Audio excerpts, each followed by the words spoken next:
मुझे पता चला मैं कुछ 3-4 जन्मों में मैं राजा था। मैंने कई लोगों को मौत की सजाएं सुनाई, सब इस जन्म में मेरे ससुराल में है।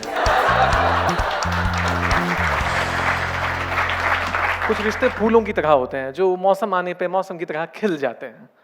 कुछ रिश्ते जो हैं क्रेडिट कार्ड के एड-ऑन्स की तरह होते हैं, हम मांगते नहीं हैं, मिल जाते हैं।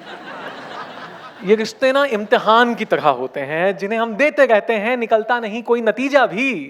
मेरी आज की कहानी कम है, रैंट ज्यादा है, जिसका नाम है हेलो जीजा जी। ऐसे कुछ कुछ बातें जो है समझ में नहीं आती। इस कहानी के जो प्रोटैगनिस्ट हैं, जो मुख्य पात्र मैं खुद हूँ, और सारी जो बातें बताने वाला हूँ सत्य घटनाओं पर आधारित हैं। सही में बता रहा हूँ। हालांकि मेरे चेहरे की खुशी और मेरी हरकतों से पता नहीं चलता, पर मेरी शादी हो चुकी है। So girls don't be mistaken, Tiwari is taken. तो अगर मैं किसी दिन किसी डेटिंग साइट पे मिल जाऊं तो ये मत सोचना कि फेक आईडी है, that is the real Rakesh Tiwari, क्योंकि सच्चाई की तलाश अब भी है जारी। सच्चा प्यार सब ढूंढ रहे हैं, मैं भी।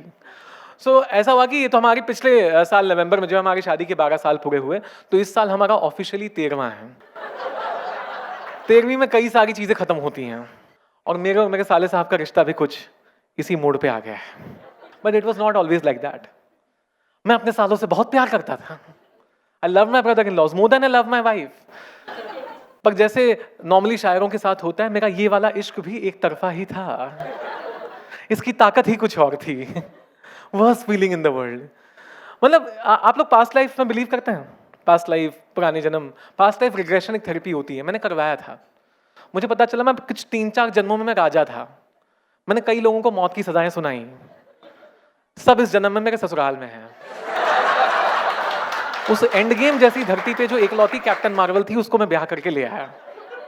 इसलिए मैं बीवियों पर जोक्स नहीं मारता, उतना स्टॉक है मेरे पास। मेरी फटी पड़ी है सालों से। क्योंकि इनके पास गजब की मेमोरी है, मेरे सालों के पास। मतलब कहते हैं ना कि भाई हो अगर बहन का, तो पता चलता है कि उसे घर का रखवाला क्यों कहा जाता है। मेरे सालों से मिलिए तो आपको पता चलेगा इस प्रजाति को साला क्यों कहा जाता है। तो इनकी मेमोरी बहुत तेज है, गजब की है। मैंने इनसे कुछ साल पहले कहा था उन्हें बाजीराव मस्तानी लगी, चलो फिल्म है देखने जाते हैं। इनको अचानक से याद आ गया कि मेरे किसी डेबिट कार्ड पे 1-on-1 टिकट का ऑफर भी है। इनका सेल्फ रेस्पेक्ट गजब का है। और इसके बाद जो है इनको लगता है, इनको पता है कि मैंने जिंदगी में बहुत सारे पाप किए हैं, तो ये चाहते हैं कि मैं पुण्य कमाऊं। इनको जब भी मुंबई आना होता है, ये चाहते हैं कि टिकट मैं ही बुक करूं। एक बड़ी मिस्टीरियस सी कॉल आती है जो शुरू होती है, हेलो जीजा जी, बंबई में आने का बड़ा मन हो रहा है, जिसका कोड वर्ड मतलब होता है you know the drill, go for the किल। इनको मैंने सिखाया भी है, आईआरसीटीसी ऐप डाउनलोड किया, सिखाया मैंने, देखो ऐसे टिकट बुक होती है। इन सालों ने अनइंस्टॉल करके लूडो डाल दिया। एक महीने पहले फोन आया वैसे कि अरे बड़ा मन हो रहा है, बच्चों से मिलना है। उन्होंने कहा हम ठीक, हम समझ गए। हम गए एकदम ऐसे पूरे 4 जहां की ताकतें कि थैनोस की अंगूठियां पहनी, अंदर घुस गया आईआरसीटीसी में, प्रीमियम तत्काल मांगा, उठा के अवेलेबल टिकट बुक करके स्क्रीनशॉट करके भेज दिया, और फिर कॉल भी किया बताने के लिए टिकट बुक है। कॉल रिजेक्ट किया इन्होंने। मुझे लगा मेरे साले कोई और होते तो मेरे हाथ पे टैटू लिखवा चुके होते, पर कुछ नहीं। उसके बाद कुछ एक दिन पहले, यात्रा के पहले इनका फोन आया, ए जीजा जी टिकट तो करवा दिए, मिडल बर्थ मिली है, एक काम करते हैं आप ढंग से नहीं करते। जिंदगी में कई बार हंसी उजाड़ने के लिए किसी एक की हंसी काफी होती है। ये वो वाली हंसी थी। अचानक से मेरा घर बोध वृक्ष बन गया, मेरा सीएफएल का bulb the light of enlightenment हो गया, मेरी आंखों के सामने हेलुसिनेशंस आ गए। मुझे दिखाई दिए अपने पिताजी, अपने दादाजी, जो जब अपने ससुराल जाते तो उनके साले उनके जूते सर पे लेके भागते थे, और उनकी औलाद मैंने सेल्फ रेस्पेक्ट बचा रहेगा, मैंने ये फैसला उसी पल कर दिया, और बिल्कुल जर्नी के 4 घंटे पहले उन्हें बिना बताए टिकट कैंसिल कर दिया, और उन्हें बिल्कुल नहीं बताया। और उस दिन मुझे पता चला कि मैं कितना सैडिस्टिक हूं। मैंने 15 मिनट पहले फोन किया, मैंने कहा पहुंच गए?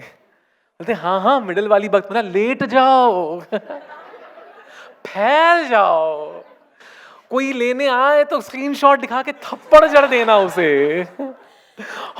और मैं फोन कॉल का इंतजार कर रहा था। 1 घंटे बाद घंटी बजी, अरे ये लोग तो पुलिस लेके आ गए। ने कहा और बताओ। अगले दिन मुझे पता चला कि मैं सैडिस्टिक होने के साथ साथ बहुत अच्छा एक्टर भी हूँ। मैं जैसे ही ये पता फोन कॉल आ गया, मैं एकदम बाहर निकल गया सब्जी की थैलियां लेते हुए, उड़ता ही फिरूं हवाओं में कहीं। मैंने दूध वाले को गले से लगाया, मुझे प्रेम हो गया था जैसे होता है इंसान को। मैं रात को सो ही नहीं पाया। श्रीमती जी ने पूछा क्या हुआ, हमने कहा देखो वो बेचारे वहां लुंगी बिछा के सो रहे हैं, हमें नींद कैसे आए? अगले दिन जो है बड़ी सीरियसनेस से मैंने उनको पूछा, नहीं क्या हुआ? हाँ तो फिर? तो और? एक्चुअल अगर कोई फिल्टर लगाता तो ऐसे पूछे, हाँ तो और? क्या बोला किसने? कैसे पिटे तुम? उसके बाद मुझे 2 बातें समझ में आई जिसकी जो इस कहानी का पूरा सार है कि आप जिंदगी में सारी परेशानियों का हल हो नहीं सकते, आप हर किसी के लिए अवेलेबल हो नहीं सकते। एक बार वो चीज कर ली, अब जिंदगी में वैसे ख्याल नहीं आते। मिस कॉल तो बहुत आते हैं पर अब हेलो जीजा जी वाले कॉल नहीं आते। Thank you.